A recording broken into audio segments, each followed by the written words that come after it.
Welcome back to the Chelsea Career Mode here on FC24. We're getting very close to the January transfer window now.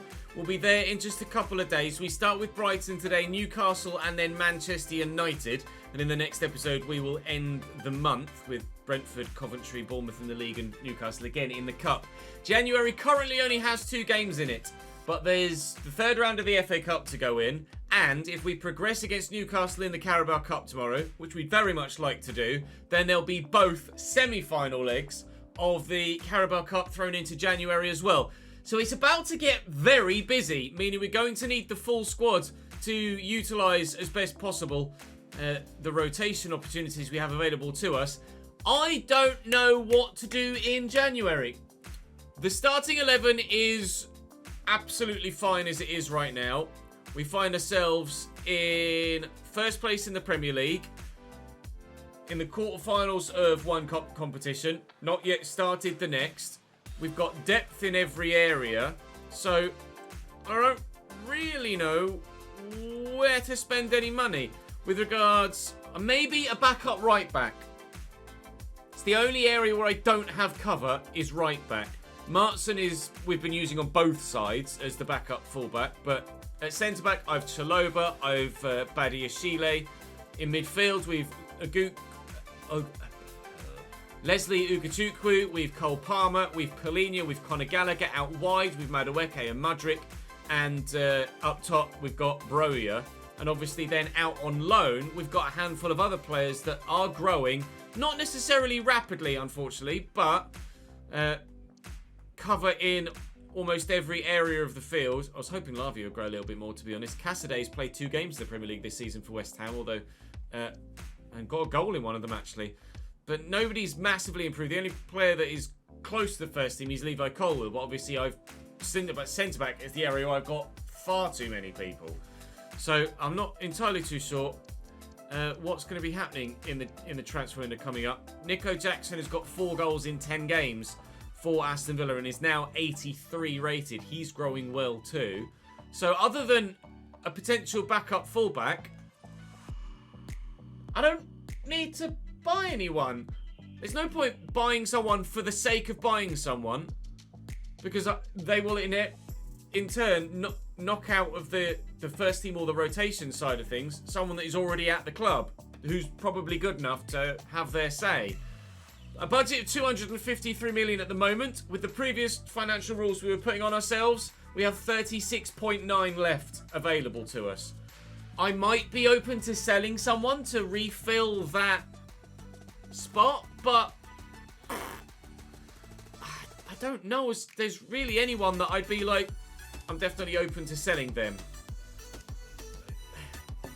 I don't really know what to do, so please give me your ideas in the comment section down below, because I very much could do with your support and those ideas, if you don't mind. We say thank you to Joel and to Jababs and to Warlock for the continued support in the comment section as well. Thank you very much for that. Do keep your thumbs up coming on the videos. It really helps the channel and I appreciate it very much. And of course, subscribe if you haven't already. So we'll dive into the action now. It's Brighton first, then Newcastle and Manchester United.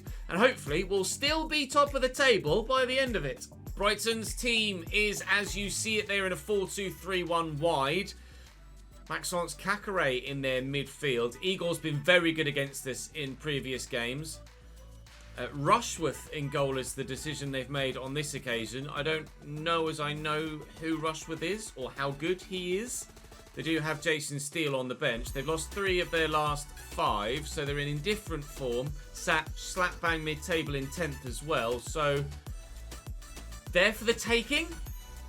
But in the position we're in the league, with the form that we've been in and with the 11 that we have, everybody should be there for the taking.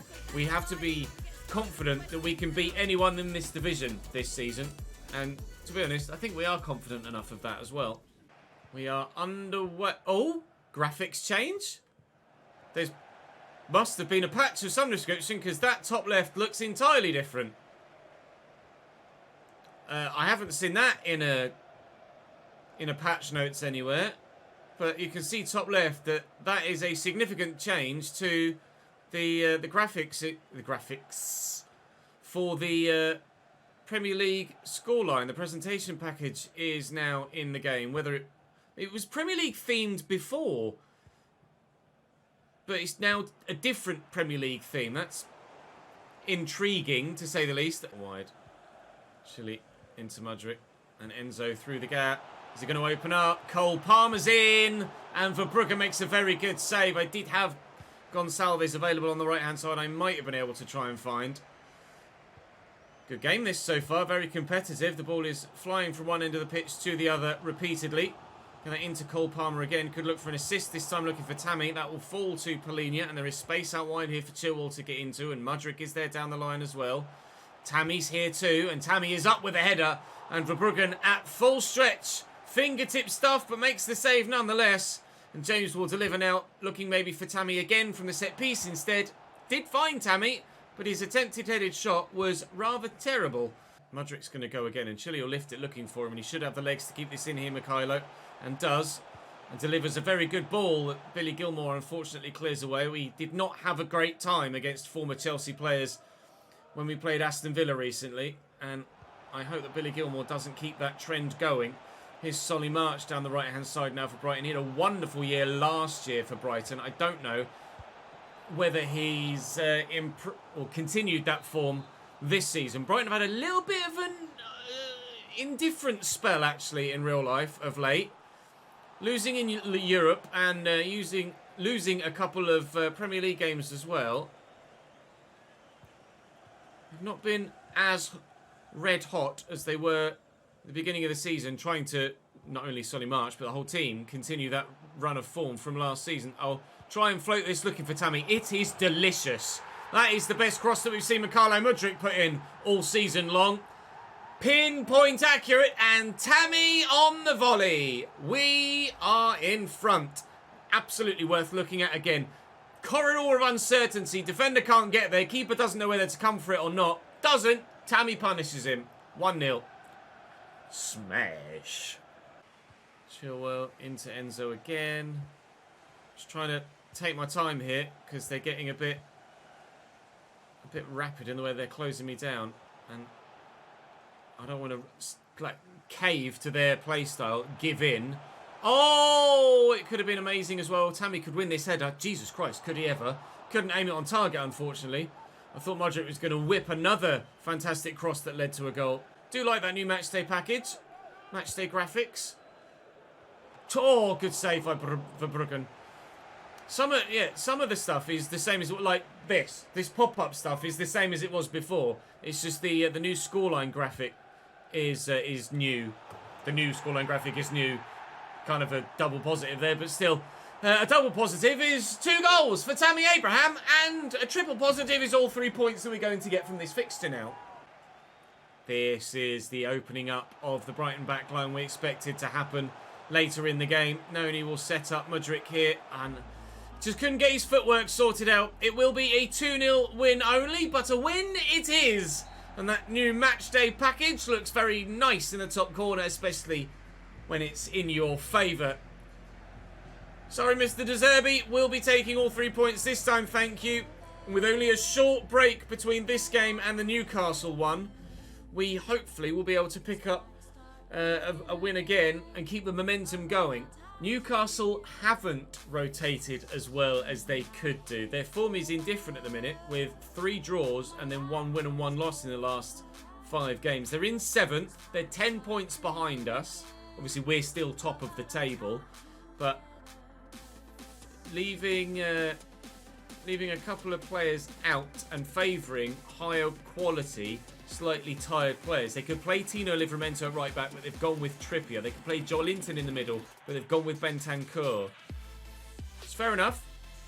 You can understand that. They've gone with Harvey Barnes over a fully fit Anthony Gordon, etc. They play a gegenpress as well, which is obviously why they're tired, because they've been sprinting around like crazy men in the previous match day.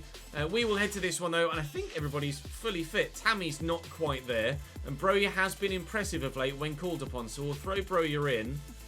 Other than that, I think we're good to just keep playing with everyone as it stands right now. So let's continue on. If we can make enough changes at the right time, we should be able to take advantage of their lack of fatigue in their 11 at the minute, Newcastle. They had plenty of options themselves on the bench, of course, that were fully fit. So they will be able to make changes and probably will look to make those changes earlier than I'll look to make mine. Just because they're starting tired doesn't mean they'll end tired. If anything, they may get stronger as the game goes on. I'll look to return this with Broja for...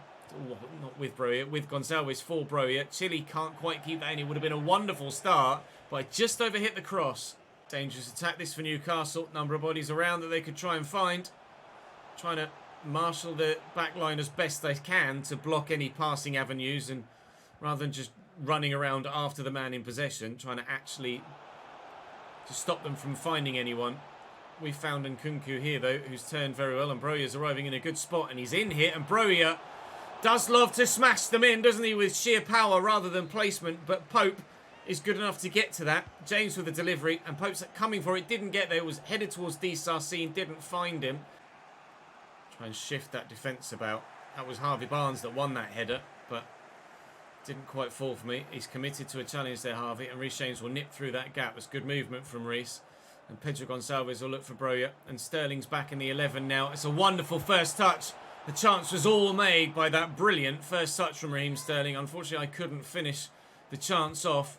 Gonçalves is up for this, but Bentancur will win it. Will recover possession, though, and Enzo Fernandez will get that down, and Reece James crosses early. It'll be a throw here still. Get that back. Try and work this to Enzo on the edge of the box, who... there was space for him when a ball was played, but unfortunately that space disappeared, and Newcastle break. Half an hour played here. It's been a game... Oh, hello, Caicedo. It's been a game that we could have taken the lead in. It might be a game that we do take the lead in if I can find the right cross here. No, we'll try from the corner again. Continually pressing and pressing and pressing for this goal to go in front. Broja's up. There is the goal to go in front. Armando Broja with a brilliant header from the set piece. 1-0 Chelsea. And I've not massively been able to cut them apart so far. That ball through could have been sensational if it wasn't cut out by Sven Botman. Trippier is absolutely dead on his feet, though. Some of the players that were on the slightly more fatigued side of things, like Trippier, and I imagine Harvey Barnes is pretty bloody dead too. Yeah, he is. Look, there he is. Oh, reverse pass, wasn't ready for it. And Felipe Anderson, what a finish, sunshine. We will go in at 1-1 at half-time. And that is well worth watching again. I was waiting for him to play the ball out wide there, Harvey Barnes, and he didn't. It's brilliant. Absolutely done me. Excellent finish too. An equaliser. Here's Willett. Twisting and turning. Oh, lovely ball in. Harvey Barnes. Oh, lovely back heel. Excellent goal by Newcastle United. Joe Willett created and finished. Cut apart for a second time, either side of the half-time break. Absolutely superb from Newcastle. Wonderful accuracy on the finish as well. They've turned it around here, the home side.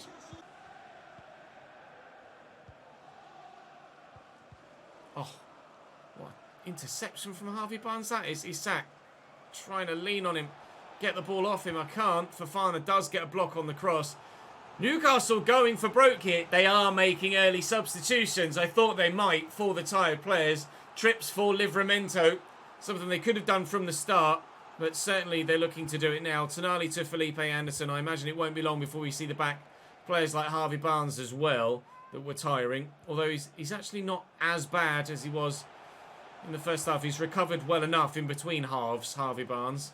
Mario Rui was pretty knackered too, but I don't know if they had a left-back on the bench. I can't recall. Willock's just chested that out of play. Thank you. Or Mario Rui's picked up an injury, apparently, top left now. So he's going to have to come off. And indeed he does. Mario Rui off. And Fabian Schär coming on in his place.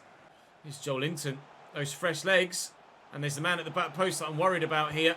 And that's where it's headed. But Diogo comes and claims well. Can't always rely on Diogo Costa in those situations, as we found out against Aston Villa to our deficit in the last episode. I'll lift this to try and find Noni. Oh, it was worth a go, but it didn't work. Joe Willett in the box. Joe Willett tries to pull it back. Out your feet, Gonçalves. Noni's over there. It's where it was intended. It's where it ends up. And Nkunku's in the middle. Oh, it's slightly under hit. And That one under-hit pass has probably killed our final hope of a point from this game. We lost to Villa yesterday. Looks like we might be losing to Newcastle today unless we have a Nottingham Forest-esque comeback at the death, which we won't because that ball is poor from me. Newcastle 2, Chelsea 1. A goal in first half stoppage time, a goal in the first 2 or 3 minutes of the second half, and they turned it around. Defeat for just the third time this season in the Premier League, I believe. Maybe fourth. But Newcastle, fair play to them. They outdid us there. They worked very hard and got the result. Manchester United next. Arsenal within 3 points of us again, and it was our fourth defeat of the season so far. Just a 3-point gap over Arsenal and Liverpool continually. Villa creeping. City creeping. Where are Manchester United? 7th. 10 points behind. Newcastle there in 6th now. 7 points behind, having been 10 points behind as we headed into that game. Sag. Okay. Well, if we can avoid defeat here at least, even if we lose, to be fair, goal difference is probably going to keep us top, but still, if we can avoid defeat, we'll definitely still be top of the table. Manchester United lineup, as you see them there. Our former player, Thiago Silva, in the middle at centre-back. Hakimi, new signing at right-back. Other than that, as you'd expect, maybe Casemiro for McTominay would be the only other change that you might make. Alaba's knackered. If Alaba was fit, maybe he'd play at centre-back or left-back. Decent team. Decent team. Patreon player Aidan Calhoun on the bench. Lost 2 of their last 5, though, Man United. And only won 1 of those other 3. This could be a winnable one. Pedro trying to hold off Brandon Williams. Williams, I think, is their highest rated left back now. Having sold Malacia and Luke Shaw, they haven't yet replaced a first team level left back, unless they've been playing Alaba at left back and they've just taken him out because of fatigue. Tammy. Oh, I tried to dink it to try and ensure that it got there because I didn't feel like a ball on the ground would have made it. And Rashford. Oh, Marcus is just so good. Inside to Eriksen, a 1-2. Worried about the cutback. There it is. Morata does the keeper with the eyes. You think he's going to go far post. Keeper goes to move. He goes near post. Tries to throw a leg out at it, but can't get there. Alvaro Morata makes it Manchester United 1. Chelsea 0 in the opening 10 minutes here at Stamford Bridge. We're having a, maybe not a bit of a wobble, but slightly unstable at the moment. This would be our 3rd defeat in the last 4 games, if it ends as a Manchester United win. Anthony spins really well. And here's Bruno. Stood firm. Stood firm.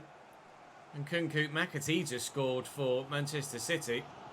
Scored twice against us, didn't he, for Manchester City earlier this season in another game that we unfortunately weren't able to take anything from. We are yet to draw a game this season, actually.